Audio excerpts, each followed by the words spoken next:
Hello, Six Pack Minter here, and today I want to talk about the process of weight loss.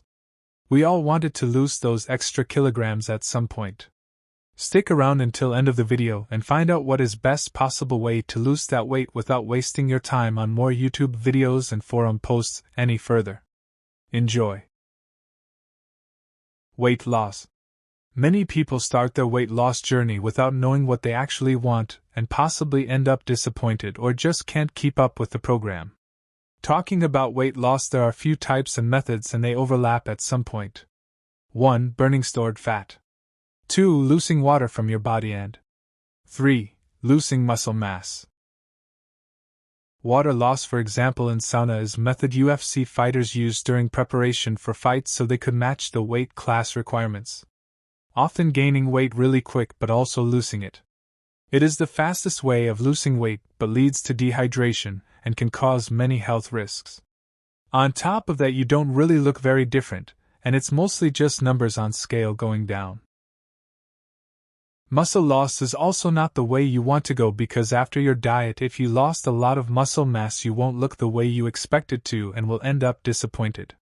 We don't just want to lose weight. Actually, we want all of that weight to be fat, or at least most of it. If you are aiming to lose 5 kilos, up to 2 or even 3 kilos can be muscle loss, which will affect your looks terribly. That leaves us with fat loss methods. We actually can go trough fat loss phase and keep most of muscle, if not all of it. Now that we know that we want to lose as much fat as possible and minimize muscle loss, let's get to steps you need to take to achieve that. Diet. Diet is the very first step you need to take. You could have the best exercising program in the existence of the world. If you don't track how much you eat and don't eat the way you are supposed to, you can have good results at the end. You can't outwork bad diet, so you have to get that in place. We will use number of calories to measure amount of food that we eat. Calorie is unit of energy. All the groceries have exact number of calories, grams of protein, fat, carbs, etc. labeled on the package. Your body uses energy to move, eat, and survive. Everything you do requires energy: breathing, blinking, talking. Even if you spend the whole day in bed doing nothing, your body still requires energy for your metabolism. You can eat less calories than you burn, more calories than you burn, or eat the exact same amount. Number of calories you eat versus number of calories that you burn dictates what will happen to your body. If you eat more than you burn, your body will store those extra calories as fat, known as caloric surplus. If you eat exactly the same amount as you burn, you will remain the same, known as maintenance calories. And finally, if you eat less than you burn, your body will need to burn stored fat in order to function normally, known as caloric deficit. That is exactly what we want, right? To burn stored fat in order to look better.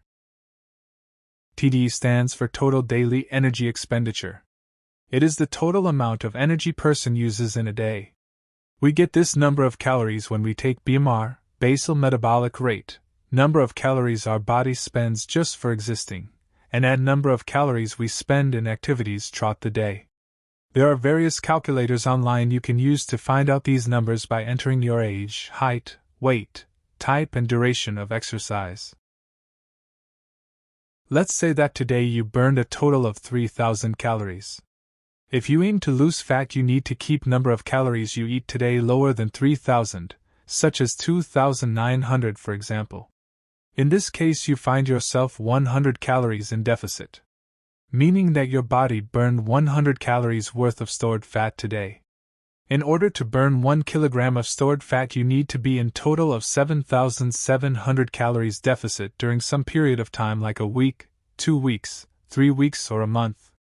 Meaning that if you aim to burn 1 kilogram of fat in 7 days, you should be 1,100 calories in deficit daily.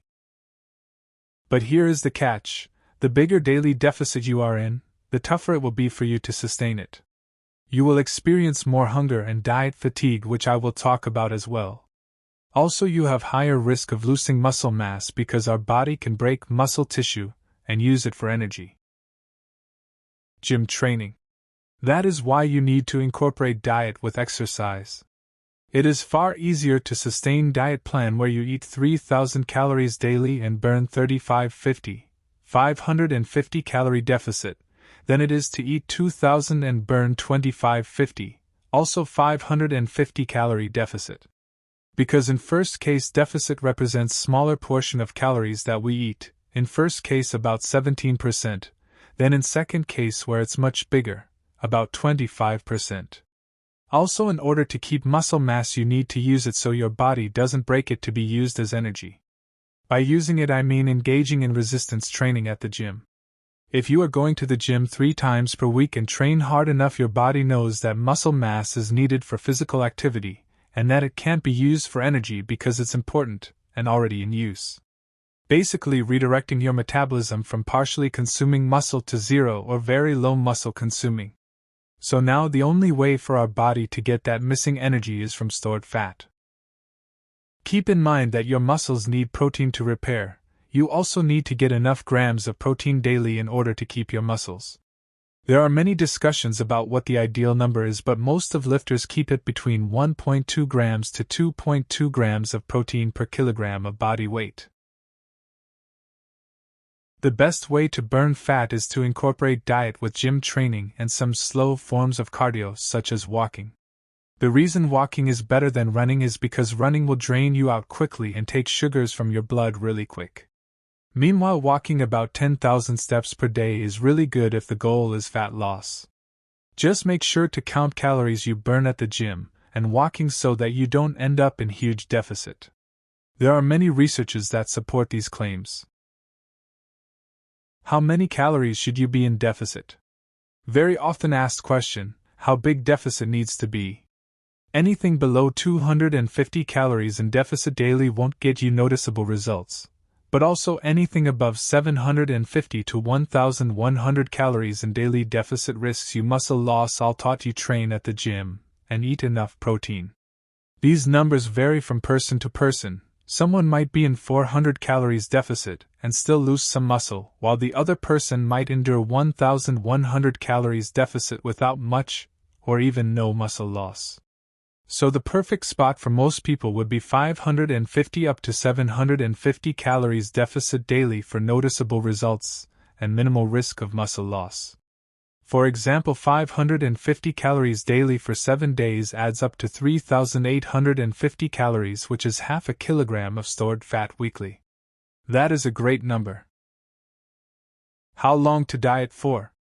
Anything below 8 weeks won't make you big of a change, but also anything above 12 weeks can be bad because of diet fatigue. This fatigue targets your hunger levels, your sleep, your joints are easier to be hurt. Meaning it's much harder to keep up with the diet program. After finishing with your diet, you should be at maintenance calories to recover from diet fatigue, but also not to gain fat back. Also, it is a good idea to have a deload week where you still train at the gym, but with lighter weights. Your joints and muscles will appreciate this. Before starting your next diet, you should wait a few weeks depending on how bad your diet fatigue is. Here is an example of program that you can use for your fat loss journey. 550 calories deficit daily for 10 weeks. This adds up to 5 kilograms of fat. 1 deload week on maintenance calories. 6 to 8 weeks on maintenance calories for your diet fatigue to cool off. Repeat few times until you are satisfied with results. Note: if you are not gym goer, I still advise you to keep training at the gym even when you are not on diet, because that will drastically contribute to your looks. Walking can be removed from routine, but gym is not negotiable in my opinion. So that's it. If you have any questions, feel free to ask me. I made this video to share my knowledge about fat loss and getting in shape, hoping that it will be helpful to someone. I also have videos about training different muscle groups at the gym, so you can go check them out if you are interested in learning about that too. There will be more videos, so if you don't want to miss them, press that subscribe button, and if you enjoyed learning from this video, you can leave a like and comment.